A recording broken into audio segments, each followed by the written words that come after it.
I showed up to my wife's law school graduation party that I paid for, only for the venue to be closed. I called my wife. She said the party ended 2 hours ago. I guess I didn't want you there. Then I saw my wife's post on her social media, thanking her office lover for sponsoring her education. So I walked away, quietly canceled every payment, and sold my 90% stake in her new boyfriend's company, $157 million worth. Minutes later, my phone lit up with 156 missed calls, and someone showed up at my door. So there I was, cruising down Fifth Avenue in my Tesla Model S, feeling pretty damn good about myself. Tonight was supposed to be the night, Leah's law school graduation party at that swanky venue in downtown Manhattan that cost me more than most people's annual salary. 48 grand for one night, plus premium everything, because my wife had champagne tastes and zero understanding of budgets. Not that it mattered to me. Hell, I'd have paid double just to see her face light up when she walked into that place. The jazz trio she'd handpicked was probably warming up right about now, and the catering team was likely putting the finishing touches on those ridiculous gold-leafed appetizers she'd insisted on. It's a once-in-a-lifetime celebration, she'd said, batting those gorgeous brown eyes at me. We needed to be perfect, and like the lovesick fool I apparently was, I nodded and pulled out my black Amex without hesitation. Traffic was surprisingly light for a Friday evening in Manhattan, which should have been my first red flag. Usually, getting to downtown venues during peak hours is like trying to navigate through molasses while being attacked by angry cab drivers. But tonight, smooth sailing. Almost too smooth, if you catch my drift. I pulled up to the venue and immediately knew something was off. The place was darker than my ex-mother-in-law's soul. No valet, no warm lighting spilling onto the sidewalk, no sounds of celebration echoing from inside. Just silence and shadows. My gut started doing this annoying little dance it does when things are about to go sideways. I parked and walked up to the main entrance, my Italian leather shoes clicking against the pavement like a countdown timer. The doors were locked tight. Not just "we're running late" locked, but "nobody's been here for hours" locked. I pressed my face against the glass, cupping my hands to block out the streetlight glare. Empty. Completely, utterly, soul-crushingly empty. My phone was already in my hand before my brain fully processed what I was seeing. Speed dial number 1, Leah. Straight to voicemail. Her voice, all bright and cheerful. "Hi, you've reached Leah? I'm probably too busy being awesome to answer right now, so leave a message and I'll get back to you when I can." Even her voicemail was cocky. I should have seen the warning signs years ago. I tried again. And again. On the fourth attempt, she finally picked up. "Oh, hey babe." Her voice was light, almost musical. There was background noise, laughter, clinking glasses, the kind of sounds you'd expect from a party in full swing. "Leah, where are you?" "I'm at the venue, and it's completely dark. The doors are locked." A pause. Then that laugh, the one I used to think was adorable, but now sounded like nails on a chalkboard. "Oh, the party ended 2 hours ago. I guess I didn't want you there." The words hit me like a freight train carrying a cargo of what the actual hell. "What do you mean you didn't want me there? I paid for the entire thing." "I know, and it was beautiful. Everyone had such a wonderful time. The jazz trio was perfect, by the way. Great choice." Her voice was so casual, so matter-of-fact, like she was discussing the weather or commenting on a nice restaurant meal. "Leah, this is insane. You can't just..." Click. She hung up on me. Actually hung up. Like I was some telemarketer trying to sell her extended warranty coverage on a car she didn't own. I stood there on the sidewalk, staring at my phone like it had personally betrayed me. Cars were whooshing by. People were walking past with their Friday night plans, and the city was humming along like nothing had happened. But my world had just tilted off its axis. That's when I made my second mistake of the evening. I opened Instagram. There it was, posted just 45 minutes ago. Leah in that champagne gold dress I'd bought her last month from some boutique in Soho that charged more per square inch of fabric than NASA spends on heat shields. She looked absolutely stunning, I'll give her that. Her dark hair was perfectly styled, her makeup was flawless, and she was glowing with happiness. She was also kissing Dominic Kane. Dominic fucking Kane. Her senior partner at the law firm, the guy she'd talked about constantly for months. Oh, Dominic thinks this, and Dominic suggested that, and Dominic is such a brilliant legal mind. I'd started calling him Dominic this, Dominic that in my head months ago, because his name came up in every damn conversation. But here's the real kicker, the caption under the photo. Couldn't have done it without you. My sponsor through law school, Red Heart. My sponsor. My fucking sponsor. I'd paid every penny of her tuition for 3 years. I'd covered her rent, her car payments, her shopping sprees, her girls' trips to Miami and Napa Valley. I'd been her walking ATM for our entire relationship, and she was thanking Dominic for sponsoring her through law school? The guy who'd probably never paid for anything more expensive than her Starbucks order? My grip on the phone tightened until I could hear the case creaking. The blood was rushing in my ears, and for a second I thought I might actually pass out right there on the sidewalk. This wasn't just betrayal. This was humiliation served ice cold with a side of public embarrassment. Everyone who mattered to her had been at that party. Her law school friends, her colleagues, probably half the legal community in Manhattan. And they all thought Dominic was her sugar daddy. The comments were already rolling in. Heart eye emojis, congratulations, people tagging their friends to come see the gorgeous couple. One comment made my stomach drop even further. Finally, we were wondering when you two would make it official. You're perfect together. Finally, they've been wondering? How long had this been going on? I scrolled through more photos from the party. There was Leah giving her speech, the speech I'd helped her write, by the way, thanking everyone for their support. There was the cake-cutting ceremony with that ridiculously expensive custom cake I'd ordered from that fancy bakery in Brooklyn. There were group shots of her law school friends, candid photos of the jazz trio playing, pictures of people dancing and laughing and having the time of their lives. At my expense, literally. And in every single photo where couples appeared, there was Leah with Dominic. His arm around her waist, her hand on his chest, both of them looking like they'd stepped out of some romantic movie about successful young lawyers falling in love over case files and late-night coffee runs. I turned away from the locked venue without another word. There was nothing left to say, nothing left to see. The party was over, in more ways than one. Walking back to my car, I felt something shift inside me. The hurt was still there, raw and burning, but underneath it was something colder, something calculating. Leah thought she was so clever, pulling off this little switcheroo. She thought she could just erase me from her success story and replace me with her new boyfriend like I was some inconvenient footnote in her biography. But here's what my dear wife didn't know, and what was about to become very, very important. I don't just throw money around randomly. Every dollar I spend, every investment I make, every financial decision that affects my life gets documented, tracked, and recorded with the precision of a Swiss watchmaker. And Dominic Kane? Well, let's just say that our connection ran a lot deeper than Leah realized. The drive back to my apartment was a blur of red lights and rage-induced tunnel vision. I barely remember navigating through Manhattan traffic, which is saying something, because usually driving in this city requires the focus of a neurosurgeon and the patience of a monk. But tonight, I could have been driving blindfolded through a demolition derby, and I wouldn't have noticed. My building's doorman, Carlos, gave me his usual friendly wave, but I could see the concern creep across his face when he got a good look at me. Evening, Mr. Thompson.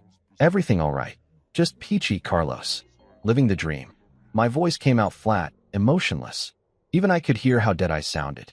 The elevator ride to the 30th floor felt like it took forever. I caught my reflection in the polished steel doors and almost didn't recognize myself. My usually perfect hair was disheveled from running my hands through it. My tie was crooked, and my eyes had this hollow look that reminded me of those shell-shocked soldiers you see in war documentaries. But as soon as I walked through my front door and saw my apartment, my apartment, the one I'd bought and paid for and decorated according to my own damn taste, something inside me started to solidify. This wasn't over. Not by a long shot. The place was exactly as I'd left it this morning. Immaculate, organized, and completely under my control. Floor-to-ceiling windows offered a breathtaking view of Central Park, where the city lights twinkled like expensive jewelry scattered across black velvet. The modern furniture was all clean lines and quality materials. None of that fussy antique stuff Leah had been pushing for. It would add character, she'd said. Yeah, well, turns out she was the one lacking character. I poured myself 3 fingers of Macallan 25, the good stuff I usually save for closing major deals, and headed straight for my home office. This room was my sanctuary, my fortress of solitude, my command center. Everything in here was exactly where it should be, arranged with the kind of obsessive precision that had made me successful in the first place. The desk was a thing of beauty, reclaimed walnut from some 19th century barn in Vermont, custom built by a guy in Brooklyn who charged more per square foot than most Manhattan apartments. My laptop sat open in the exact center, flanked by two matching monitors and a sound system that cost more than most people's cars. The bookshelf held my collection of business biographies, investment guides, and legal texts that I actually read, unlike some people who just posed with them for Instagram photos. But the real star of the show was sitting in the bottom drawer of my desk, locked away like the precious thing it was, my black leather primary assets binder. I pulled it out and set it on the desk with the reverence usually reserved for religious artifacts. This baby contained 3 years of meticulous record-keeping, every transaction documented with obsessive detail. Bank statements, wire transfer receipts, tuition invoices, rent payments, credit card statements, a complete financial autobiography of my relationship with Leah. See, here's the thing about me that Leah never quite understood. I don't do anything halfway. When I love someone, I love them completely, totally, with every fiber of my being. And when I support someone financially, I document every goddamn penny because that's what smart businessmen do. You keep records. You cover your ass.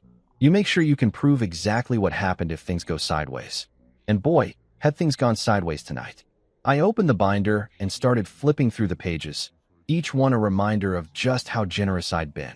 Law school tuition, $180,000 over 3 years, not including books, supplies, and all those study abroad programs she just had to attend. Monthly rent for her apartment in the village, $4,200 for 36 months. Car payments on that BMW she'd claimed was essential for networking, another $800 monthly. Shopping allowances, vacation expenses, restaurant bills that could feed a small village in most countries. The numbers were staggering, even to me. I'd been Leah's personal Bank of America, dispensing cash with the generosity of a drunken lottery winner.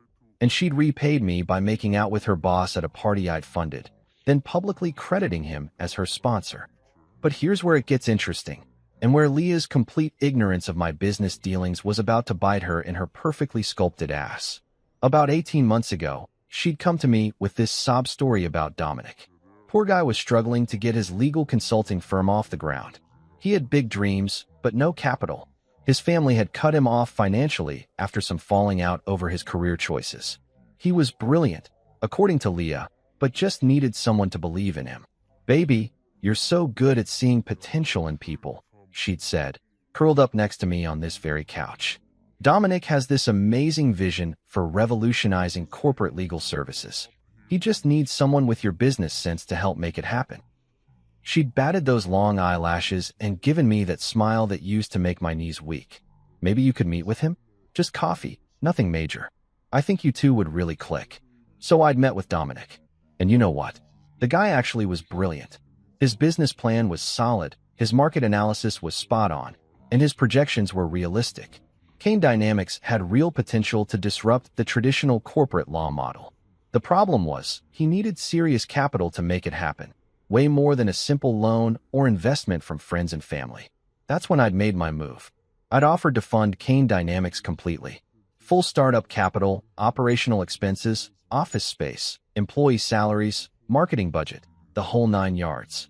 In exchange, I wanted 90% ownership of the company. Dominic would retain 10% and serve as CEO, but I would be the majority shareholder with full voting control. It was a fair deal, more than fair, actually. Most venture capitalists would have demanded 95% for that level of investment. But I'd liked the guy, and more importantly, I'd wanted to make Leah happy by helping her friend. The paperwork was airtight, drawn up by the best corporate lawyers money could buy. Dominic had signed everything without hesitation, probably because he was so grateful to finally have someone take him seriously. And just like that, I'd become the silent owner of what was now a $157 million company. Kane Dynamics had taken off like a rocket over the past year and a half. They'd landed major contracts with Fortune 500 companies, opened offices in 3 cities, and were being courted by several private equity firms for acquisition. The business press was calling Dominic a legal visionary and a disruptive force in corporate consulting. What they didn't know, what nobody knew except me, Dominic, and our lawyers, was that Dominic Kane was essentially a very well-paid employee of mine. He ran the day-to-day operations, made strategic decisions, and got all the public credit. But at the end of the day, I owned that company lock, stock, and barrel. And now, sitting in my office with that Instagram photo burned into my retinas, I realized I had something much better than hurt feelings. I had leverage. I opened my laptop and navigated to the private equity exchange where Kane Dynamics shares could be traded among qualified investors. The current market value, $174.4 million. My 90% stake, worth approximately $157 million. Give or take a few million depending on market fluctuations. There were already 3 serious acquisition offers pending in my inbox. 2 private equity firms and 1 major consulting conglomerate, all offering premium prices for immediate sale. I could liquidate my entire position tonight if I wanted to. Just click a few buttons and walk away with enough money to buy a small island somewhere. The irony was almost too perfect. Leah thought she was so clever, crediting Dominic as her sponsor in that Instagram post. She had no idea that her precious Dominic was essentially my employee, that his entire success story was built on my investment, that his brilliant legal mind was only able to flourish because I'd given him the financial foundation to do it. I leaned back in my chair and took another sip of whiskey. The burn felt good, clarifying. For the first time since I'd seen that locked venue door, I was starting to feel like myself again. Not the hurt, betrayed husband who'd been made a fool of in front of half of Manhattan's legal community, but the calculating businessman who'd built his own fortune by staying 3 steps ahead of everyone else. Leah wanted to play games. She wanted to rewrite history and pretend I'd never existed. She wanted to humiliate me publicly while building her new romance on the foundation I'd provided. Fine, game on. But this was going to be played by my rules now. You know that feeling when you're standing at the edge of a cliff, and there's this moment where you could either step back to safety or take the leap into the unknown. That's exactly where I was sitting at 2:47 a.m., staring at my laptop screen with the cursor hovering over buttons that would change everything. The Macallan had done its job. The sharp edges of my anger had smoothed into something much more dangerous. Cold, calculated fury. I'd spent the last 4 hours going through every financial connection I had to Leah's perfect little life. And let me tell you, the web was more extensive than a conspiracy theorist's corkboard. But I'm a methodical guy. You don't build a multi-million-dollar portfolio by making rash decisions, even when your cheating wife has just served your dignity on a silver platter to half of Manhattan's legal elite. So I started small, with the arteries that fed her lifestyle before moving on to the major organs. First up, the graduation party vendors. My fingers flew across the keyboard as I logged into my business banking portal. The venue payment? Canceled, with a dispute filed citing services not rendered as agreed. The catering company? Same treatment. The jazz trio she'd handpicked? Their check was getting stopped faster than a teenager trying to use a fake ID at a liquor store. Now, technically, the services had been rendered, just not to me, since I'd apparently been persona non grata at my own wife's celebration. But that's the beautiful thing about contract law. There's always an out if you know where to look. The venue contract specifically stated that the event was for Mr. and Mrs. Thompson's celebration, and since Mr. Thompson hadn't been invited, the terms had been materially breached. I could practically hear the phone calls that would be happening in a few hours. Venue managers scrambling to explain to their bosses why they'd hosted a party without getting paid. Caterers wondering how they were going to explain the bounced check to their suppliers. The jazz trio probably wouldn't even notice until they tried to deposit their payment next week. But when they did, it was going to be a fun conversation. Next on the chopping block, Leah's corporate American Express card. This one was particularly satisfying because I'd set it up as an authorized user account under my primary business credit line. The monthly limit was $15,000, which she routinely maxed out on everything from designer shoes to those ridiculous $200 facials she claimed were essential for professional networking. With a few C, her Uber account was linked to that card. Her seamless orders, her Amazon Prime shopping sprees, her monthly subscription to that boutique gym in Soho where she did more socializing than working out. All of it was about to come to a screeching halt the next time she tried to make a purchase. Then came the big one, her final semester tuition reimbursement. See, here's something most people don't know about law school financing. A lot of students pay their final semester tuition up front and then apply for various reimbursements and grants after graduation. It's like getting a tax refund, except the check is usually around $35,000 and it comes from the school's financial aid office rather than the IRS. Leah's reimbursement had been processed yesterday. I'd gotten the notification email while I was driving to the party venue. $37,412, direct deposited into the joint checking account I'd set up for her education expenses.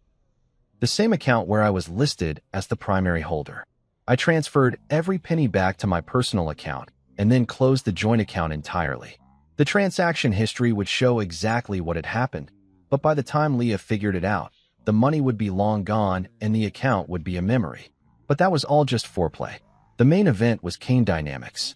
I pulled up the private equity exchange again and stared at the numbers. The company I'd built, because let's be honest, that's exactly what I'd done, was valued at $174.4 million as of market close. My 90% stake was worth more than some small country's GDP. And sitting in my inbox were 3 acquisition offers that would turn my investment into enough cash to retire tomorrow if I wanted to. The first offer was from Meridian Capital, a Boston-based private equity firm that specialized in legal service acquisitions. They were offering $180 million for a complete buyout, which represented a 3.2% premium over current market value. Not bad, but not spectacular. The second offer came from Goldman Sachs Private Wealth Division, representing an unnamed client who wanted to acquire Kane Dynamics as part of a larger legal services consolidation play. Their offer was $185 million, plus a potential earn-out clause that could push the total to $200 million if certain performance metrics were met over the next 2 years. But the third offer, that was the one that made me smile for the first time all night. Blackstone Legal Partners, the same firm that had been trying to poach Dominic for the past 6 months, was offering $195 million for an immediate acquisition, with the stipulation that all current management would be retained for a minimum of 2 years. They wanted to buy Kane Dynamics specifically to get Dominic, not realizing that Dominic was essentially just an expensive employee who could be replaced at my whim. The irony was so thick you could cut it with a knife. Blackstone was willing to pay nearly $200 million to acquire a company just to get their hands on a guy who was about to find out that his entire career was built on borrowed time and my generosity. I opened a new browser tab and navigated to the secure transaction portal. My fingers hovered over the keyboard as I considered my options. I could accept the Blackstone offer and walk away with enough money to never work again. Or I could accept one of the other offers and watch Dominic's world crumble when his new corporate overlords decided they didn't need his services after all. But then I remembered that Instagram photo. Leah's lips on his, her hand on his chest, that caption thanking him for being her sponsor through law school. I remembered the comments from their mutual friends. All those people who thought they'd been watching some beautiful love story unfold when they were actually witnessing the most expensive cuckold arrangement in Manhattan's history. Fuck it. I clicked on the Blackstone offer and hit accept terms. The transaction would take 48 hours to fully process, but my shares were now locked in at $195 million. By Monday morning, I would no longer own Kane Dynamics, and Dominic would be working for people who'd paid a premium price for a company they thought he controlled. The beautiful part was that Dominic would probably never know what hit him. He'd wake up Monday morning thinking he was still the visionary CEO of his successful consulting firm. He'd grab his usual coffee from that pretentious place on the corner, check his stock options portfolio, and probably text Leah some cute message about their bright future together. Instead, he'd walk into his office to find representatives from Blackstone waiting to explain the new corporate structure. They'd be polite about it, professional, but the message would be clear. Kane Dynamics was under new management, and Dominic's role was about to be evaluated for optimal strategic fit. In corporate speak, that translates to, "We paid $195 million for your company because we thought you were indispensable, but now that we own you, we're going to figure out whether you're actually worth keeping around." My laptop chimed with a confirmation email. Transaction accepted. Funds would be available for transfer within 2 business days. I was now $195 million richer, and the company that had made Dominic into Leah's knight in shining armor was about to become someone else's problem. I leaned back in my chair and finished the last of my whiskey. The city lights twinkled outside my window, and for the first time since I'd stood outside that locked venue door, I felt like I was back in control. Phase 1 was complete. The financial arteries that had kept Leah's lifestyle flowing were now severed, and Dominic's professional world was about to be turned upside down. But this was just the beginning. Tomorrow, the real consequences would start hitting, and I had a front row seat to watch it all unfold. I woke up at 6:30 a.m. to the sound of my phone buzzing like an angry hornet trapped in a mason jar. Even in my half-asleep state, I knew exactly what was happening. The chickens were coming home to roost, and apparently they were pissed off about the accommodations. My phone screen looked like Times Square on New Year's Eve, notification after notification lighting up the display. Text messages, missed calls, voicemails, even a few WhatsApp messages from numbers I didn't recognize.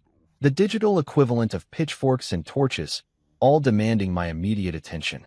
I made myself a cup of coffee first, because I'm not a savage. Ethiopian single origin, ground fresh, brewed in my $3,000 espresso machine that Leah had called ridiculously overpriced when I'd bought it. Funny how everything I enjoyed was either overpriced or unnecessary, according to her, but her monthly shopping sprees were essential investments in her professional image. The coffee was perfect, rich, smooth, with just enough caffeine to prepare me for whatever shitstorm was waiting in my inbox. I settled into my favorite armchair, the one with the perfect view of Central Park, and finally checked my phone. 156 missed calls. 156. I hadn't seen numbers like that since the 2008 financial crisis, when half my clients were calling to either panic sell everything or beg me to perform some kind of investment miracle that would save their retirement funds. The text messages were even better. A beautiful cascade of desperation, confusion, and barely contained panic that read like a masterclass in Actions Have Consequences 101. Leah had sent 47 messages between 3 a.m. and 6 a.m. They started out confused. "Babe, my card got declined at the pharmacy. Can you check on that?" Progressed through anger. "This is ridiculous. I need my medications and my card isn't working." And ended up in full-blown panic mode. "Call me back right now. Something is seriously wrong with all my accounts and I need you to fix this immediately." The progression was beautiful to watch. You could practically see the exact moment when she realized this wasn't some computer glitch or banking error. The timestamp on message 32 was 4:47 a.m., probably right around when she called her bank and discovered that her account had been closed by the primary account holder. That would be me, in case anyone was keeping score. Dominic's messages were more professional, but equally frantic. As a lawyer, he at least understood the concept of documentation, so his texts read like evidence for a future court case. "Michael, there seems to be an issue with Kane Dynamics operational accounts. Please call me at your earliest convenience to discuss." Then, 2 hours later, "Michael, this is urgent. Our payroll system is showing errors and several vendors are reporting payment issues. We need to resolve this immediately." But the real entertainment was in the voicemails. I grabbed a fresh cup of coffee and settled in for what I knew was going to be better than anything Netflix had to offer. Voicemail number 12 was from the venue coordinator, her voice tight with professional panic. "Mr. Thompson, this is Sandra from the Crystal Ballroom. We need to discuss the payment reversal that occurred overnight. Our accounting department is showing a significant discrepancy, and we have vendors asking questions about their payments. Please call me back as soon as possible." Voicemail 23 was from Dominic's CFO, a guy named Bradley who sounded like he'd been chain-smoking since dawn. "Mr. Thompson, this is Brad Henley from Kane Dynamics. We've got a serious problem with our operating capital, and Dominic mentioned you might be able to help clarify some banking issues. The board is meeting in emergency session, and we really need to get this sorted out before market open." Emergency session. I loved it. Nothing says your life is about to change dramatically like an emergency board meeting on a Saturday morning. But voicemail 38 was the crown jewel. Leah's voice, completely unhinged. "You son of a bitch. I know you're doing this on purpose. You can't just steal my money because your feelings got hurt. I have bills to pay and a life to live, and you don't get to just..." Just destroy everything, because you're having some kind of midlife crisis. Call me back right fucking now, or I swear to God I'll. The message cut off there, probably because she'd exceeded the time limit. Midlife crisis. That's what she was calling it. Like my perfectly reasonable response to being publicly humiliated and financially cuckolded was some kind of mental health episode that required her patience and understanding. I was on voicemail 45 when the doorbell rang. Carlos must have called up from the lobby, but I'd been too entertained by the digital meltdown to answer my landline. I walked to the front door and checked the peephole, expecting to see Leah standing there with that "we need to talk" expression that had preceded every major argument of our marriage. Instead, it was Maya Torres, Leah's personal assistant. Poor Maya looked like she'd been through a blender set on emotional devastation. Her usually perfect hair was pulled back in a messy ponytail. She was wearing yesterday's clothes, and she was clutching her phone like it was the only thing keeping her tethered to reality. I opened the door and leaned against the frame, coffee mug in hand. "Maya, this is unexpected. Don't you usually work banker's hours?" "Mr. Thompson, I'm so sorry to bother you this early, but..." She paused, looking around like she was afraid someone might be watching. "Can I come in? There's a situation." I stepped aside and gestured for her to enter. Maya had always been efficient, professional, and refreshingly honest about Leah's more unreasonable demands. If anyone deserved to be caught in the crossfire of my marital nuclear war, it wasn't her. She followed me into the living room, declining my offer of coffee with a shaky wave of her hand. "I don't even know where to start," she said, sinking into the couch like a deflated balloon. "Everything's falling apart."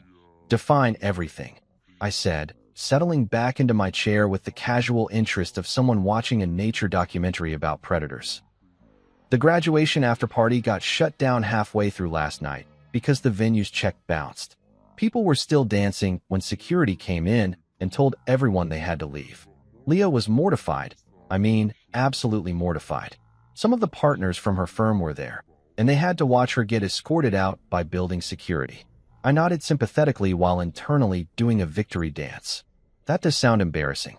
But that's not even the worst part," Maya continued, her voice rising with each word. "This morning, Kane Dynamics' payroll system crashed. Completely crashed. Nobody got their direct deposits. The accounting software is showing error messages, and half the staff can't access their company credit cards." "Sounds like a technical issue," I said, taking another sip of coffee. "Mr. Thompson," Maya said, looking at me with the kind of expression usually reserved for explaining simple concepts to small children. "Dominic's board is in emergency session. They're talking about bringing in external auditors. There are rumors flying that the company might be facing some kind of hostile takeover or financial investigation." I raised an eyebrow. "That's quite a leap from a payroll glitch." "And Leah?" Maya's voice dropped to almost a whisper. "Leah's losing it. Completely losing it. Her bank accounts are frozen, her credit cards aren't working, and she can't reach you. She's been calling everyone she knows trying to figure out what's happening, but nobody has any answers." She pulled out her phone and showed me the screen. 17 missed calls from Leah in the past hour alone. "She sent me here to find you," Maya said. She's scared, Mr. Thompson. Really scared. She keeps saying that something terrible has happened and that you're the only one who can fix it." I set down my coffee mug and looked at Maya with what I hoped was an expression of mild concern mixed with complete innocence. "Well, Maya, that does sound like quite a predicament. So you'll help?" The relief in her voice was almost heartbreaking. "Help with what exactly?" I asked. "I'm just a guy who woke up to 156 missed calls on a Saturday morning. Sounds like Leah and her boyfriend are having some business troubles that have nothing to do with me." Maya stared at me for a long moment, and I could practically see the pieces clicking into place behind her eyes. She was smart enough to recognize the careful neutrality in my tone, experienced enough with wealthy clients to understand when someone was being deliberately obtuse. "This isn't a coincidence, is it?" she said quietly. "Maya," I said, standing up and walking toward the front door, "I think you should probably get back to work. Sounds like your boss is going to need all the help she can get today." After Maya left looking like someone had just explained quantum physics to her using interpretive dance, I poured myself another cup of coffee and settled in at my desk. The morning entertainment had been delicious, but now it was time to get down to business. Real business. The kind that required letterhead, legal precision, and the sort of terms that would make corporate lawyers weep with admiration. I pulled out a sheet of my personal stationery. Heavy cream paper with my name embossed in dark blue ink. The kind of formal correspondence that screams, "This person means business," before you even read the first word. Some people might call it pretentious. I called it setting the proper tone for negotiations. The funny thing about ultimatums is that most people deliver them wrong. They get emotional, start yelling, make threats they can't back up. But a truly effective ultimatum should read like a business contract, because that's exactly what it is. A contract where one party holds all the cards and the other party gets to choose between accepting terrible terms or facing even worse consequences. I cracked my knuckles and started typing. After 15 years of drafting investment agreements and acquisition terms, I knew exactly how to structure this particular document. 2. Leah Thompson and Dominic Kane. From Michael Thompson. Re. Terms for resolution of current financial disruptions. Date. Today's date. The undersigned acknowledges that recent financial irregularities have created inconveniences for both parties named above. In the interest of resolving these matters expeditiously and avoiding further complications, the following terms are hereby proposed. I pause to admire my opening paragraph. Dry, businesslike, completely devoid of emotional content. Nothing in those sentences even hinted at betrayal, humiliation, or the fact that my wife had been playing tonsil hockey with her boss at a party I'd funded. Just financial irregularities and inconveniences. Like their entire world wasn't currently imploding because I'd decided to stop being their personal ATM. Term 1. Public Acknowledgement. Mrs. Leah Thompson shall issue a public statement, to be posted across all personal social media platforms and submitted to relevant legal industry publications, acknowledging that her law school education was funded entirely by Michael Thompson. This statement shall specifically name Michael Thompson as the sole financial backer of her legal education and shall correct any previous public statements suggesting alternative sources of funding. The statement shall be substantively identical to the draft provided as Attachment A to this document. I opened a new document and started drafting Attachment A. This was going to be fun. Statement of correction.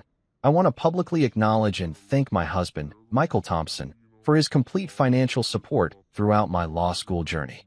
Michael paid for my tuition, living expenses, and educational costs without any assistance from other parties.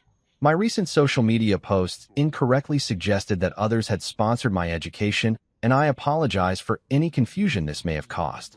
Michael's generous support made my legal career possible, and I am grateful for his investment in my future. Short, sweet, and completely humiliating for someone who'd just spent the last 6 months telling everyone that Dominic was her mentor and inspiration. The legal community loved gossip more than reality TV stars love plastic surgery, so this little correction would be making the rounds at every bar association happy hour for months. Back to the main document. Term 2. Executive Resignation. Mr. Dominic Kane shall submit his resignation from all positions at Kane Dynamics, effective immediately upon execution of this agreement. Mr. Kane shall waive any claims to severance, stock options, or other compensation beyond salary earned through his final day of employment. Mr. Kane shall cooperate fully with transition activities as directed by the company's new ownership structure. I allowed myself a small smile at that last bit. Dominic would probably spend hours trying to figure out what new ownership structure meant. By the time he figured it out, he'd be updating his LinkedIn profile with seeking new opportunities in legal consulting. Term 3. Marital Asset Protection. Mrs. Leah Thompson hereby waives any claims to marital property, business interests, or other assets acquired during the marriage by Michael Thompson. This includes, but is not limited to, investment portfolios, real estate holdings, BU, business equity, and intellectual property. Mrs. Thompson acknowledges that these assets represent Michael Thompson's separate property and shall make no claims for division, support, or compensation related to these holdings. This was the big one. Under New York's equitable distribution laws, Leah could theoretically claim half of everything I'd acquired during our marriage. But that was only if she wanted to drag things through divorce court while I systematically dismantled every financial structure that supported her lifestyle. The smart play was to waive her claims now and avoid the scorched earth litigation that would leave us both poorer and angrier. Term 4. Non-disclosure agreement. Both parties shall execute comprehensive non-disclosure agreements prohibiting public discussion of Michael Thompson's business activities, investment decisions, or personal affairs. This includes, but is not limited to, social media posts, interviews, casual conversations with third parties, and any other forms of public or private communication that reference Michael Thompson in any context. I wanted them both to disappear from my life completely. No more Instagram posts tagging me in couple photos. No more casual mentions at networking events. No more, "Oh, Michael thinks this," or "Michael suggested that," in their professional conversations. They could go build their new life together, but they'd be doing it without using my name as their social currency. Term 5. Enforcement and consequences. Any violation of these terms shall result in immediate legal action seeking full monetary damages, injunctive relief, and complete asset clawback of all funds previously provided to either party. Michael Thompson reserves the right to pursue all available legal remedies, including but not limited to civil litigation, asset forfeiture proceedings, and criminal referrals where applicable. The stick to go with the carrot, in other words. Play by my rules, or I'd spend the next 5 years and a significant portion of my considerable wealth making their lives a legal nightmare that would make Dante's Inferno look like a spa vacation. I printed the document on my personal letterhead, then printed a second copy for my records. The terms were harsh but fair, or at least they were as fair as I was feeling toward a cheating wife and her boyfriend who'd been living off my generosity while planning their romantic future together. The beauty of this approach was its simplicity. Leah and Dominic could sign the papers and move on with their lives, or they could refuse and watch as their current financial catastrophe became a permanent state of affairs. I wasn't asking for anything unreasonable, just public acknowledgement of reality, professional consequences for Dominic's poor judgment, and legal protection for my own assets. I folded the documents carefully and placed them in a manila envelope along with a cover letter explaining that they had 24 hours to respond. Not to negotiate, not to propose counteroffers, but to respond with either signed agreements or a clear indication that they preferred to handle this matter through alternative means. Alternative means, in this context, being the legal equivalent of a nuclear winter that would leave both of them professionally and financially radioactive for years to come.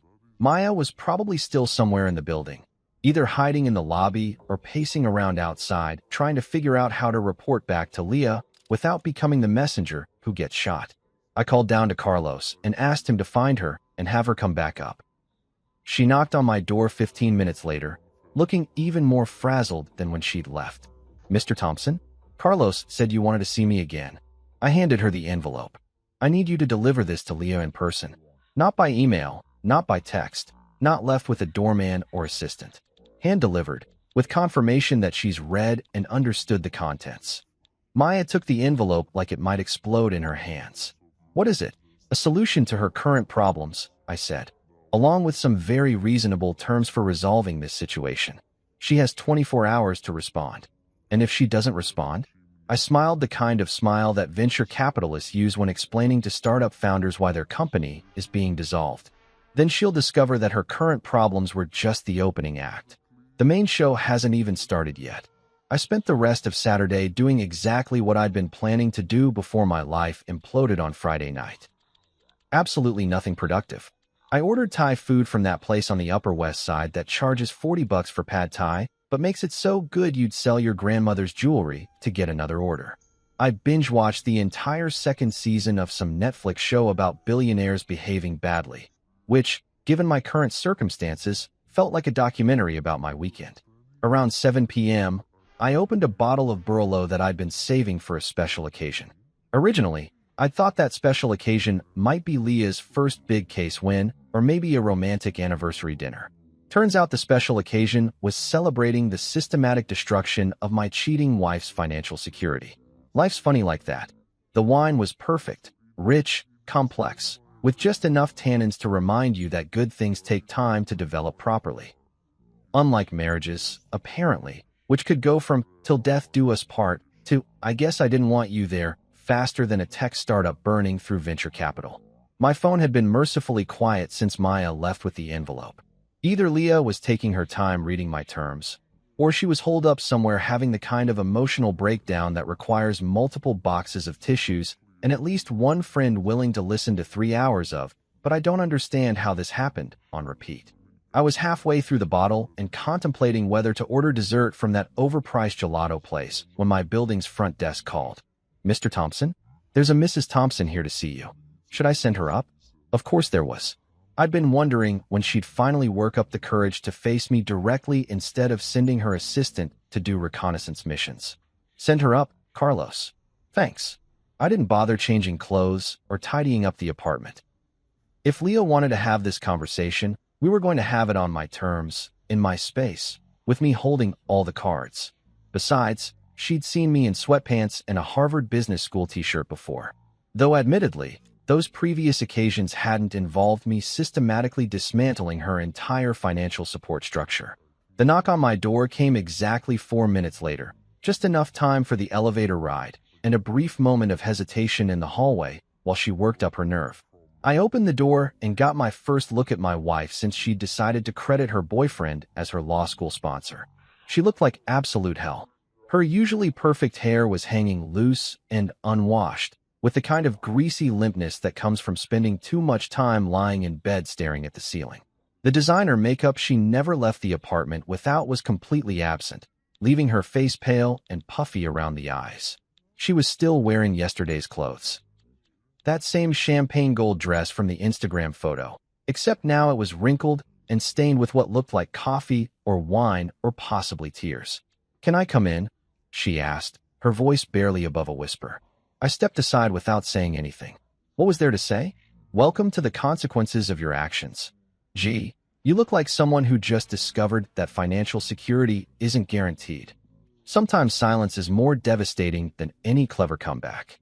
She walked into the living room like someone navigating a minefield, glancing around at the apartment she'd lived in for 3 years as if she'd never seen it before. Maybe she was finally noticing that every piece of furniture, every piece of art, every expensive gadget had been bought with my money. Or maybe she was just trying to figure out how to start a conversation with the husband she'd publicly humiliated less than 24 hours ago. "I got your document," she said, sinking onto the couch where she'd cuddled with me countless times while planning our future together. Back when I'd thought our future involved growing old together instead of growing apart via Instagram posts. "I figured you had, considering you're here instead of at Dominic's place." I stayed standing, leaning against the window with my wine glass. Power dynamics matter in negotiations, and I wanted her looking up at me for this conversation. "Michael, I need you to understand something." She was using her lawyer voice, the calm, reasonable tone she'd practiced for closing arguments and client meetings. "What happened at the party? It wasn't supposed to hurt you." I nearly choked on my wine. "It wasn't supposed to hurt me? You threw a graduation party that I paid for, didn't invite me, made out with your boss in front of everyone we know, and then publicly credited him for funding your education. But somehow this wasn't supposed to hurt me. I just..." She paused, running her hands through her unwashed hair. "I didn't want you there with my friends." "Your friends." I repeated the words like I was trying to understand a foreign language. "The same friends who've been eating at restaurants I paid for, drinking wine I bought, celebrating your accomplishments that I funded?" "It's not like that." "Then explain to me what it is like, Leah. Because from where I'm standing, it looks like you've been running a 3-year con where you let me pay for your entire life while you planned your exit strategy with Dominic." She stood up abruptly, pacing toward the kitchen like a caged animal. "You don't understand the pressure I was under. Do you know what it's like being the wife who can't afford anything on her own? Having everyone know that my husband pays for everything? So your solution was to pretend that your boyfriend pays for everything instead? He's not my boyfriend." The words came out sharp and defensive. "Dominic and it's complicated." I laughed, and even I could hear how cold it sounded. "Complicated. Right. That's what we're calling it when you stick your tongue down someone's throat at a party and thank them for sponsoring your education." She stopped pacing and turned to face me. "I made a mistake, okay? I got caught up in the moment, and I said something stupid on Instagram. But that doesn't mean you get to destroy my entire life." "Destroy your life?" I set down my wine glass and walked toward her. "Leah, I didn't destroy anything. I just stopped paying for it. There's a difference. You cancel my credit cards. You close my bank accounts. She gestured wildly around the apartment. You've turned off everything. I can't even buy groceries. Welcome to adulthood, I said. Most people actually have to earn money before they can spend it. Revolutionary concept, I know. Her face crumpled, and for a moment I saw a flash of the woman I'd fallen in love with 4 years ago. Vulnerable, uncertain, human. Then she straightened up and the lawyer mask slipped back into place. Those terms you sent me, she said. They're ridiculous.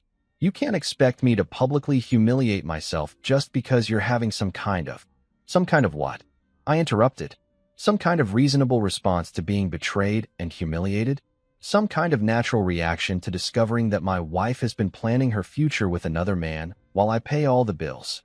I never planned anything with Dominic. Really? Because that Instagram post sure made it sound like you two have been quite the team. Couldn't have done it without you, my sponsor through law school. Heart emoji. Pretty clear messaging there, counselor. She was crying now, ugly tears that streaked down her cheeks and dripped onto that champagne gold dress. I felt overshadowed by you. Like I couldn't have any success that was really mine. Like everything I accomplished was just because of your money.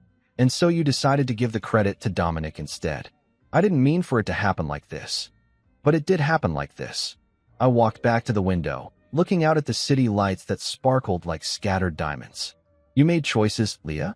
You chose not to invite me to your party. You chose to kiss Dominic in front of everyone. You chose to thank him publicly for something I paid for.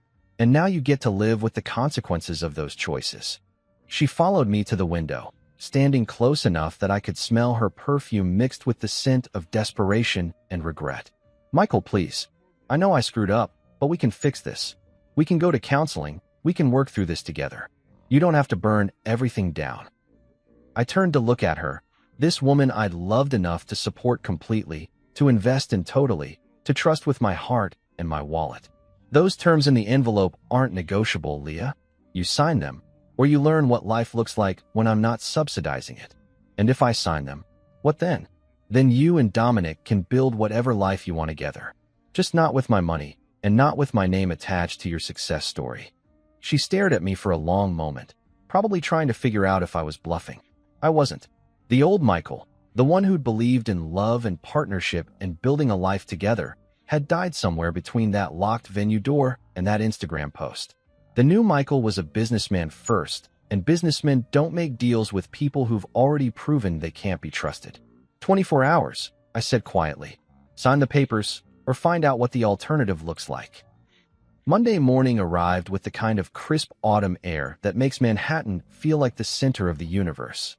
I chose my outfit carefully, navy Tom Ford suit, Italian leather shoes that cost more than most people's rent, and a tie that whispered, I own this room, without having to shout about it. Today wasn't just about business. It was about making a statement that would echo through the financial district for months. The Kane Dynamics building on Park Avenue was one of those gleaming glass towers that screamed, "We've made it," to anyone walking by. 47 stories of steel and ambition, with Dominic's company occupying the entire 32nd floor. I'd been here exactly once before, about 6 months ago, when Dominic had insisted on giving me a tour of our expanding empire. Our empire. If he only knew. I walked through the lobby like I owned the place, which, until about 18 hours ago, I basically did. The security guard recognized me and waved me through without the usual visitor badge nonsense. Poor guy probably had no idea that the friendly investor he'd been greeting for the past year and a half had just sold the company out from under everyone's feet. The elevator ride to the 32nd floor gave me time to appreciate the irony of the situation. When I'd first invested in Kane Dynamics, Dominic had been working out of a WeWork space in Brooklyn, sharing a conference room with a startup that made artisanal dog treats and another company that was trying to revolutionize the sock industry. Now he had a corner office with floor-to-ceiling windows and a view that probably cost more per square foot than some people's entire apartments. All thanks to my money. All about to become someone else's problem. The reception area was buzzing with the kind of nervous energy that happens when rumors start flying and nobody knows which way the wind is blowing. I could see clusters of employees having hushed conversations by the coffee machine, and at least 3 people were frantically typing on their phones like they were texting their resumes to headhunters. Mr. Thompson, the receptionist, a young woman named Jessica who'd always been unfailingly polite, looked relieved to see me. "Thank goodness you're here. Mr. Kane has been trying to reach you all weekend."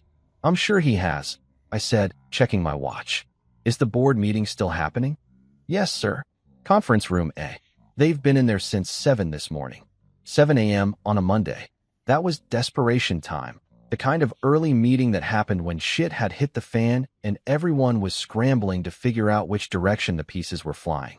I walked down the hallway toward the conference room, passing offices where Kane Dynamics rising stars were probably wondering if they'd still have jobs by lunch.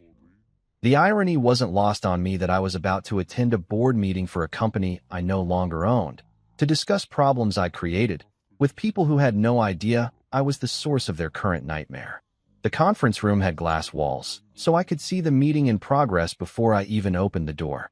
7 people around a mahogany table that cost more than most cars, all looking like they'd been hit by a freight train carrying bad news. Financial documents were scattered across the table, laptops were open showing spreadsheets that probably looked like crime scenes, and everyone had that shell-shocked expression that comes with realizing your professional world is imploding in real time. Notably absent, Dominic Kane. I knocked once and opened the door.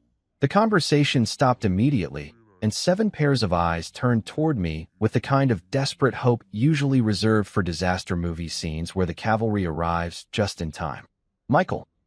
Brad Henley, the CFO, practically jumped out of his chair. "Thank God you're here. We've been trying to reach you all weekend." "So I heard," I said, taking the empty seat at the head of the table. It was Dominic's usual spot, but since Dominic wasn't here, I figured someone should fill the leadership vacuum. "Where's our fearless CEO?" The board members exchanged glances like they were trying to decide who had to deliver the bad news. Finally, Sarah Chun, the head of operations, cleared her throat. "Dominic's no longer with the company as of this morning." "Resignation?" I asked, though I already knew the answer. "Security escorted him out about an hour ago," Brad said. "He submitted his resignation via email at 6:47 a.m. Very brief, very professional, but he's gone." I nodded like this was surprising news instead of the exact outcome I'd orchestrated. "That's unfortunate timing, given our current challenges." "Michael," Sarah leaned forward, her voice tight with barely controlled panic. "We need to know what's happening with the company's financial structure. Our operating accounts have been frozen, payroll is backed up, and we've got vendors calling every 5 minutes asking about bounce payments. And there are rumors," added Marcus Webb, the head of business development, "about some kind of acquisition or hostile takeover. The financial press is sniffing around, asking questions about ownership changes and leadership transitions." I looked around the table at these 7 people who'd helped build Kane Dynamics into a $175 million company. Smart, dedicated professionals who'd worked 60-hour weeks and sacrificed personal time to make Dominic's vision a reality. They deserved better than what was about to happen to them, but unfortunately, they'd been collateral damage. "Well," I said, opening my briefcase and pulling out a folder, "I have some news that should clarify the situation." I placed copies of the acquisition documents in front of each board member. The Blackstone Legal Partners logo was prominently displayed at the top of each page, followed by language that was both crystal clear and utterly devastating to everyone in the room. "As of market close on Friday," I said, watching their faces as they read, "I've sold my majority stake in Kane Dynamics to Blackstone Legal Partners. The sale was completed this morning, and they're now the controlling shareholder of the company." The silence that followed was the kind of complete, profound quiet that happens when a room full of intelligent people realizes that their entire professional universe has just been rewritten without their input or consent. Brad was the first to find his voice. "Your majority stake? Michael, you own less than 15% of the company." I smiled the kind of smile that venture capitalists use when explaining to entrepreneurs why their company is being dissolved. "Actually, Brad, I owned 90% of Kane Dynamics. Dominic held 10% and served as CEO, but I've been the majority shareholder since day one." Sarah's face had gone completely white. That's impossible. Dominic founded this company. He built it from nothing." "Dominic had the vision," I said. "I had the capital. 90% of the startup funding, 90% of the operational investment, 90% of the expansion capital, all of it came from my personal portfolio. In exchange, I received 90% ownership. It's all documented in the original incorporation papers, if you'd like to review them. Marcus was frantically scrolling through his phone, probably pulling up the corporate filings that he should have read more carefully 18 months ago. But why? Why would you sell to Blackstone? We're profitable, we're growing, we just landed the Morrison Industries contract. Because, I interrupted, my priorities have changed. I'm divesting from certain business relationships that no longer align with my personal interests. The euphemism hung in the air like smoke from a fired gun. These people weren't stupid. They could probably guess that my sudden decision to sell had something to do with the mysterious personnel changes and Dominic's abrupt departure. But they'd never know the full story. They'd never know about the graduation party, the Instagram post, or the fact that their former CEO had been playing house with my wife while I funded his professional dreams. "What does this mean for us?" asked Jennifer Walsh, the head of legal affairs, in the kind of voice people use when they already know the answer but hope they're wrong. "Blackstone's representatives will be here this afternoon," I said, checking my watch. "They'll be conducting individual meetings with all senior staff to assess the current organizational structure and determine optimal strategic alignment going forward." In corporate speak, that translated to, they're going to fire half of you and restructure the rest of the company according to their own vision. They paid a premium for Kane Dynamics because they believed they were acquiring Dominic's leadership and vision, I continued. Now that Dominic's no longer part of the equation, they'll need to reevaluate whether the company still meets their investment criteria. Brad's hands were shaking as he set down the acquisition documents. "Michael, this company employs 47 people. Some of them have families, mortgages, kids in college. You can't just—" "I can, and I did," I said, standing up and closing my briefcase. Blackstone Legal Partners is a reputable firm with extensive experience in corporate restructuring. I'm confident they'll make decisions that are in the best interests of their investment. Which was a polite way of saying, not my problem anymore. I walked toward the door, then paused and turned back to face the room full of shell-shocked executives. "For what it's worth, you're all talented professionals. I'm sure you'll land on your feet, regardless of what Blackstone decides." Then I left them there to contemplate the smoking crater where their careers used to be. 2 weeks later, I was standing in a converted warehouse in Brooklyn, watching a 27-year-old coding prodigy explain why her legal tech startup was going to revolutionize how law firms handle research. The irony wasn't lost on me that I was back in the borough where Dominic had started Kane Dynamics, except this time I was looking at something that actually deserved my investment. The space was nothing like Kane Dynamics' polished Park Avenue offices. Exposed brick walls, concrete floors, and the kind of industrial lighting that made everything look like a hipster coffee shop. But there was energy here, the kind of focused intensity that happens when smart people are building something they actually believe in, rather than just trying to impress investors and climb corporate ladders. "The problem with legal research," Ava Lynn was saying, gesturing toward a wall covered in white bards that looked like they'd been attacked by a caffeinated mathematician, "is that it's still stuck in the 19th century. Lawyers are paying junior associates $300 an hour to do work that artificial intelligence could handle in minutes." I nodded, sipping coffee from a chipped mug that probably came from some thrift store in Williamsburg. The coffee was terrible, bitter, weak, and served at approximately room temperature, but I was more interested in what Ava was saying than the quality of her beverage service. "Show me the demo," I said. Ava's eyes lit up like someone had just offered her unlimited funding and a lifetime supply of Red Bull. She practically bounced over to her laptop, which was connected to a massive monitor that dominated one wall of the workspace.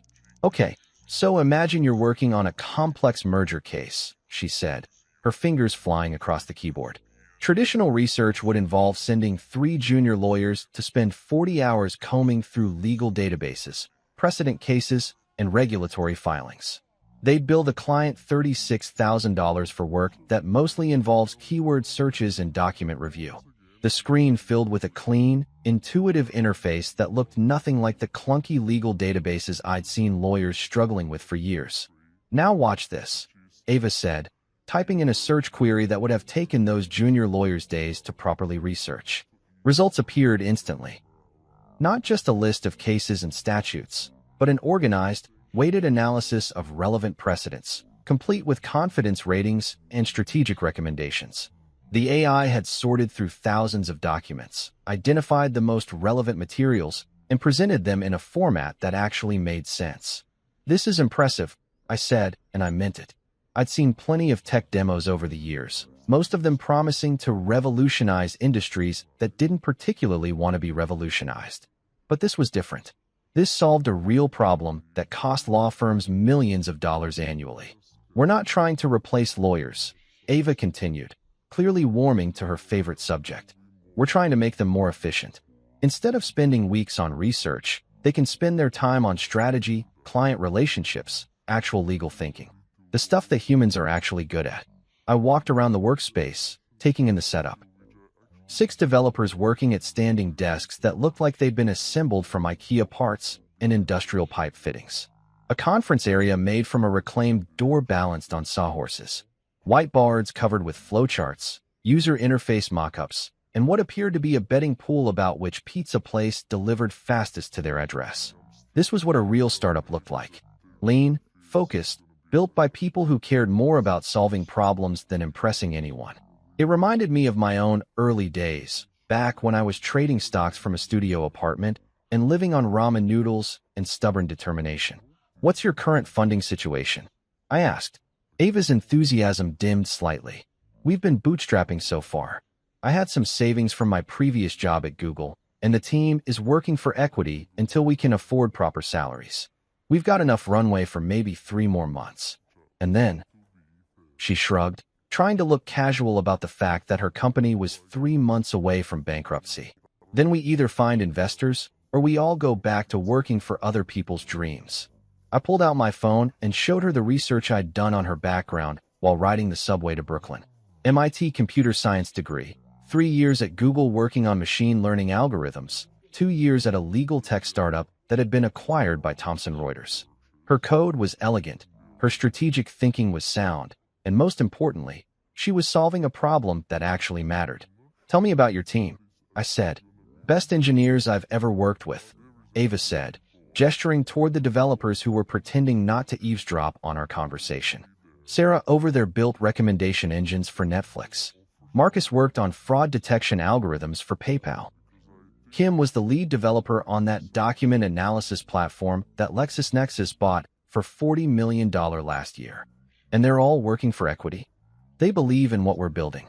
Everyone here could get jobs at Google or Facebook tomorrow, making twice what I'll be able to pay them for the next 2 years.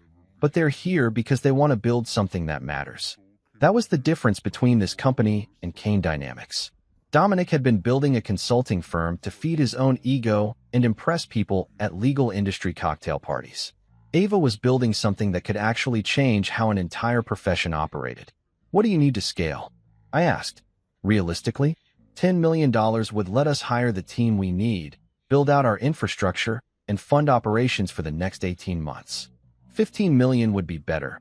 We could expand faster, maybe open a West Coast office, start targeting the really big law firms." I walked back to the whiteboard covered with user interface mockups.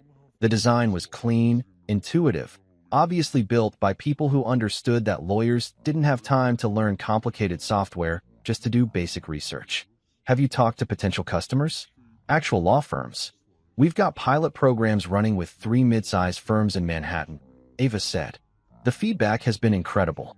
Partners are telling us we're saving them 60 to 70% on research costs, and the quality of analysis is actually better than what their junior associates were producing." "Show me the numbers."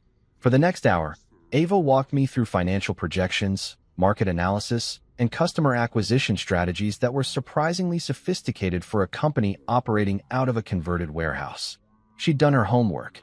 More importantly, she understood both the technical challenges and the business realities of what she was trying to build. "The legal industry spends $12 billion annually on research and document review," she said, pulling up a slide that showed market size and growth projections. "If we can capture even 2% of that market, we're looking at a $250 million business." I closed my laptop and looked around the workspace one more time. 6 brilliant engineers, working for equity and pizza, building something that could legitimately disrupt a multi-billion-dollar industry. It was exactly the kind of investment opportunity I'd been looking for my entire career. Ava, I said, what if I told you I could write you a check for $15 million right now? 45% equity, board seat, full operational control stays with you. Her face went through approximately 17 different emotions in the span of 3 seconds. Shock, disbelief, excitement, suspicion, and finally, cautious optimism. I'd say you're either the best angel investor in New York or you're running some kind of elaborate scam. I laughed, the first genuine laugh I'd had since that night outside the locked venue. No scam, just a guy who knows a good investment when he sees one. I pulled out my checkbook and started writing.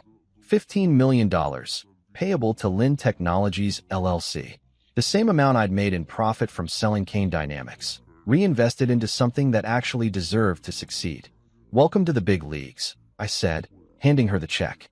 For the first time in 2 weeks, I felt like I was building something instead of destroying it. 3 days after writing that check to Ava, I was sitting in a corner booth at a quiet cafe on the Upper East Side, watching my soon-to-be ex-wife fidget with her coffee cup like it held the secrets to salvaging her reputation. She'd finally agreed to meet. Probably because her credit cards were still frozen and she needed to eat something that didn't come from a food truck. The cafe was one of those understated places that charged $12 for coffee but didn't feel the need to advertise it with neon signs and Instagram-worthy latte art. Just good coffee, comfortable seating, and the kind of acoustic design that let you have private conversations without the entire room listening in. Perfect for what I had planned. Leah looked better than she had during our last encounter, but not by much. She'd managed to shower and change clothes, but there were dark circles under her eyes that makeup couldn't quite hide, and her usually confident posture had been replaced by the hunched shoulders of someone who'd spent the past week discovering that financial independence wasn't just a catchphrase from women's magazines. You look like you've been sleeping, I said, settling into the booth across from her. Some. She wrapped her hands around her coffee mug like it was a life preserver. Michael, I've been thinking about your terms. And they're designed to humiliate me. I stirred sugar into my espresso and considered her statement. They're designed to correct the public record. There's a difference. You want me to publicly admit that you funded my entire education while I thanked someone else for it. That's humiliation. That's honesty. I leaned back against the booth's leather upholstery. You made a choice to rewrite history in that Instagram post. Now you get to choose whether to correct it voluntarily or let other people figure out the truth on their own. She was quiet for a long moment, staring out the cafe's windows at the pedestrians hurrying past on their way to jobs that probably didn't hang in the balance of social media posts and financial revenge schemes. What happened to Dominic? She asked finally. What do you mean? He won't return my calls. His assistant says he's unavailable for the foreseeable future. His LinkedIn profile shows he's seeking new opportunities. What did you do to him? I almost felt bad for her. Almost. She genuinely seemed to believe that Dominic had been some kind of independent success story, a brilliant legal mind who'd built his own empire through talent and determination. The fact that his entire professional existence had been funded by her husband was apparently news to her. I didn't do anything to Dominic, I said. I simply stopped doing things for him. That's cryptic even for you. Kane Dynamics was my company, Leah. 90% ownership, fully documented, completely legal. Dominic was essentially a very well-paid employee who got to play CEO because I liked his business plan. The coffee mug slipped from her hands, clattering against the saucer. That's impossible. The incorporation papers are public record. You're a lawyer. You know how to look these things up. But he built that company from nothing. He was working 18-hour days, making all the strategic decisions, landing all the major clients. With my money. I pulled out my phone and showed her the bank transfer records that I'd printed out for exactly this conversation. 18 months of operational funding, startup capital, expansion loans, office leases. All of it came from my investment portfolio. She stared at the documents like they were written in a foreign language. Why would you fund his company? Because my wife asked me to help her friend who was struggling to get his legal consulting firm off the ground. Remember that conversation? You said he was brilliant but just needed someone to believe in him. The color drained from her face as the pieces clicked into place. Oh God. So when you thanked him for sponsoring your education, you were essentially thanking him for spending my money on your tuition while I spent my money on his business. It's like a financial Russian nesting doll of irony. Michael, I didn't know. Of course you didn't know, because you never asked. You just assumed that your brilliant boyfriend had built his own empire, and you were happy to let everyone think he was your sugar daddy instead of me. She put her head in her hands, her shoulders shaking slightly. I wasn't sure if she was crying or just trying to process the magnitude of how badly she'd miscalculated the situation. The public statement, I said, pulling a printed draft from my briefcase. Let's go through it together and make sure we get the wording right. She looked up at me with red-rimmed eyes. You're really going to make me do this. You're going to do this because it's the truth. And because the alternative is watching me spend the next 5 years proving in court that you committed fraud by misrepresenting the source of your educational funding to potential employers and professional contacts. I slid the draft across the table. Read it out loud. I want to make sure it sounds natural. She picked up the paper with hands that were visibly shaking. I want to publicly acknowledge and thank my husband, Michael Thompson, for his complete financial support throughout my law school journey. Michael paid for my tuition, living expenses, and educational costs without any assistance from other parties. My recent social media posts incorrectly suggested that others had sponsored my education, and I apologize for any confusion this may have caused. Michael's generous support made my legal career possible, and I am grateful for his investment in my future. Too formal, I said. It sounds like a hostage video. Try again, but make it sound like something you'd actually write. She looked at me like I'd asked her to recite the phone book in Mandarin. How do you want me to make this sound natural? I'm publicly admitting that I lied about who paid for my law school education. You're publicly correcting an error. There's a difference. For the next hour, we went through the statement line by line, adjusting the language until it sounded like something a person might actually post on social media rather than something dictated by a divorce attorney. The final version was shorter, more conversational, but still contained all the key admissions I needed on the record. When does this go live? She asked. Tonight. Instagram, Facebook, LinkedIn, and you're going to email it to the legal industry publications that covered your graduation. Law Journal, American Lawyer, Legal Times, all of them. This is Legal Times, all of them. This is going to destroy my reputation. Your reputation was built on a lie. I'm just giving you the chance to correct it before someone else does the research and figures it out themselves. She folded the statement and put it in her purse like she was handling toxic waste.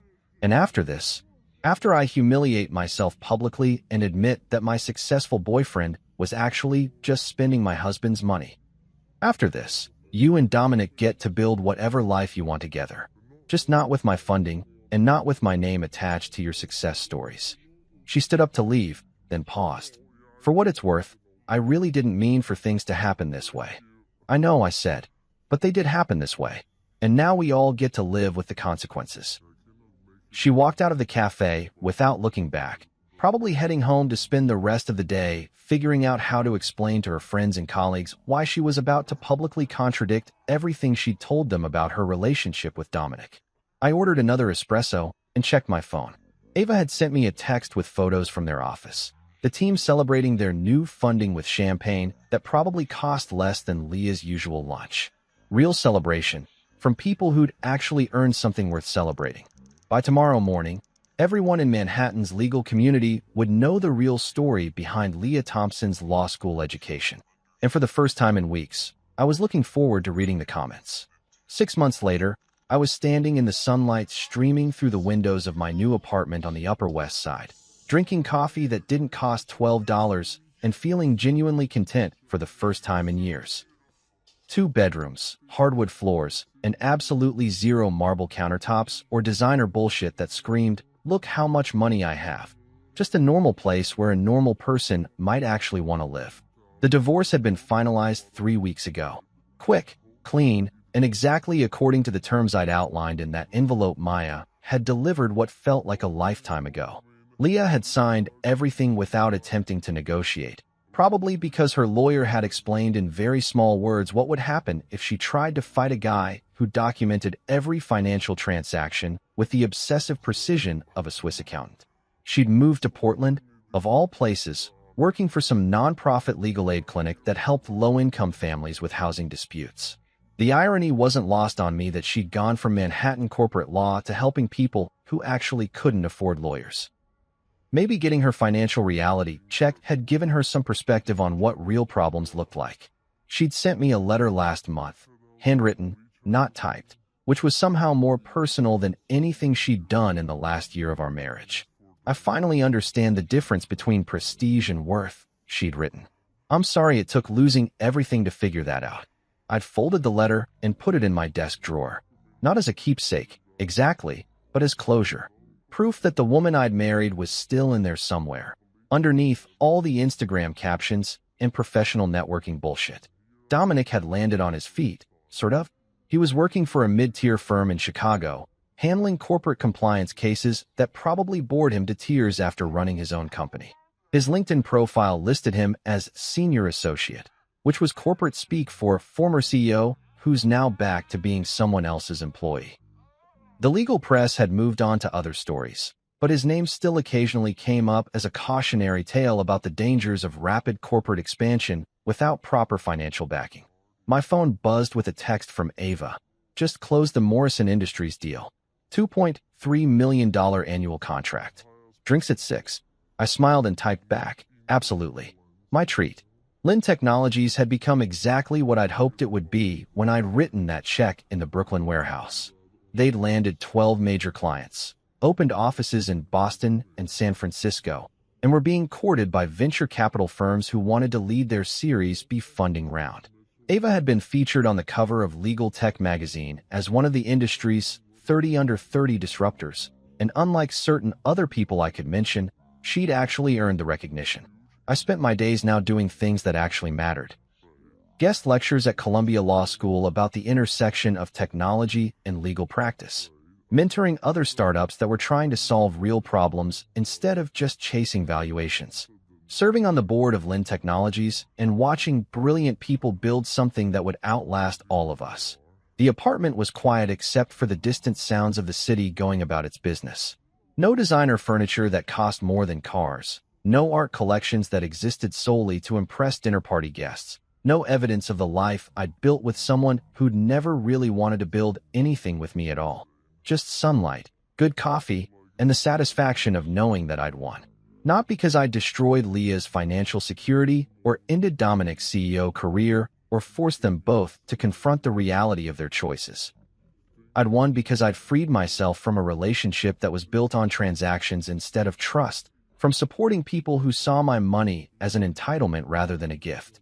I'd won because I was finally investing in things that deserved to succeed, working with people who wanted to build rather than just consume, living a life that belonged to me instead of performing in someone else's social media fantasy. My phone rang. Ava again. Change of plans, she said. The whole team wants to celebrate the Morrison deal. We're thinking that new rooftop place in Brooklyn. You in? I looked around my normal apartment with its normal furniture and its complete absence of Instagram-worthy moments, and realized I couldn't think of anywhere I'd rather be than celebrating with people who'd actually earned their success. I'm in, I said. See you there. I grabbed my jacket and headed for the door, leaving behind the sunlight and the quiet and the satisfaction of a well-executed victory.